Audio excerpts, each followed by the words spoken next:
School സമയമാറ്റം പിന്നെ സമയം വേറെ കണ്ടെത്താന്ന് പറഞ്ഞിരിക്കുകയാണെങ്കിൽ അത് എല്ലാവർക്കും വേറെ സമയങ്ങൾ കണ്ടെത്താമല്ലോ. പിന്നെ നമ്മൾ സമയം കണ്ടെത്താന്ന് പറഞ്ഞാൽ ആകെ 24 മണിക്കൂറുള്ളൂ. അതിപ്പോൾ എങ്ങനെ വേറെ സമയം കണ്ടെത്താന്ന് പറഞ്ഞത്? പിന്നെ അതിന് മറുപടികളൊക്കെ മാന്യമായി പറയണം. ആര് പറയുകയാണെങ്കിലും മനസ്സിലായില്ലേ? ആര് സമരം ചെയ്തിട്ടും കാര്യമില്ല, എന്തും അംഗീകരിക്കില്ല എന്നൊക്കെ പലർക്കും പറയാമല്ലോ. അത് ശരിയല്ല, ആ ശൈലി ശരിയല്ല എന്ന് മാത്രം. വന്നാൽ ഞങ്ങൾ തയ്യാറാണ്. ചർച്ചയ്ക്ക് വിളിക്കട്ടെ, ചർച്ചയ്ക്ക് വിളിക്കാണല്ലോ. അത് വലിയൊരു സമൂഹത്തിൻ്റെ ആവശ്യമല്ലേ കേരളത്തിലെ. ഏതെങ്കിലും ഒരു സമുദായത്തിന് വേണ്ടി തീരുമാനം എടുക്കാനാവില്ല എന്നാണ് ശിവൻകുട്ടി മിനിസ്റ്റർ പറഞ്ഞത്. സമുദായങ്ങളെ കാര്യങ്ങളൊക്കെ നോക്കാൻ തന്നെയല്ലേ ഇവിടെ മന്ത്രിസഭ എന്നൊക്കെ പറയണത്, ഭരണം എന്നൊക്കെ പറഞ്ഞത്. സമുദായങ്ങളല്ലേ വോട്ടും ചെയ്യണത്.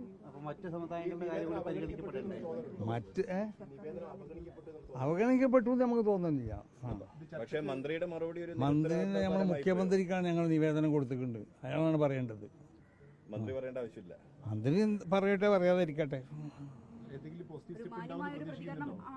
ആണ് ഞങ്ങൾ ആവശ്യപ്പെടുന്നത്. മനസ്സിലായില്ലേ? ഒന്നും ചർച്ചയ്ക്ക് വിളിച്ചൂടെ? വലിയ സമൂഹമല്ലേ, അങ്ങനെ അവഗണിക്കാൻ പറ്റുമോ?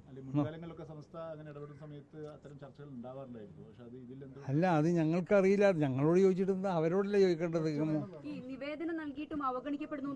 ഇല്ല, ഞങ്ങൾക്ക് തോന്നുന്നില്ല അവഗണിക്കപ്പെട്ടു എന്നുള്ളത്. ഞങ്ങൾ നിവേദനം നൽകിയത് ഞങ്ങൾ മുഖ്യമന്ത്രിക്കല്ല നിവേദനം നൽകിയത്. അയാൾ മറുപടി കണ്ടില്ലല്ലോ. ചർച്ചയ്ക്ക് അയാൾ പഠിച്ചല്ലോ, അയാൾ പോയേ.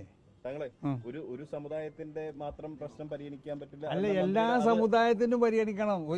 ഞങ്ങൾ ആവശ്യങ്ങൾ ഞങ്ങളല്ലേ പറയല്. വേറെ സമുദായങ്ങളുണ്ടോ? മന്ത്രി അത് പറഞ്ഞത് മാന്യമല്ലാത്തൊരു മറുപടി ആയിപ്പോയി. അല്ല, അയാൾ പറയണത് എന്ന് പറഞ്ഞാൽ സമുദായത്തിന്റെ അങ്ങനെയല്ലല്ലോ പറയേണ്ടത്. നമുക്കത് ആലോചിച്ച് ചെയ്യാന്ന് പറഞ്ഞൂടെ? ഞങ്ങൾ അങ്ങനെയൊന്നും ചെയ്യൂല, ഒരു വാശി പോലെ പറയല. എങ്ങനെ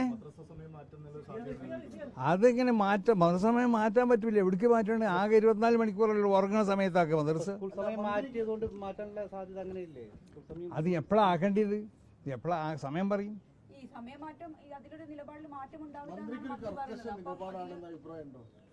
അല്ല, അത് നമുക്ക് പറയില്ല. അയാളെ പ്രതികരണങ്ങൾ എങ്ങനെ അയാളെന്ത് പ്രതികരിച്ചു? തീർച്ചയായിട്ടും മാറ്റൂല എന്നാണ്. അല്ല, അത് ചിലപ്പോൾ ഉണ്ടാവാം. അത് മനുഷ്യരല്ലേ, ഉണ്ടാവാൻ പാടില്ലാതെ നമ്മൾ പറയണത്.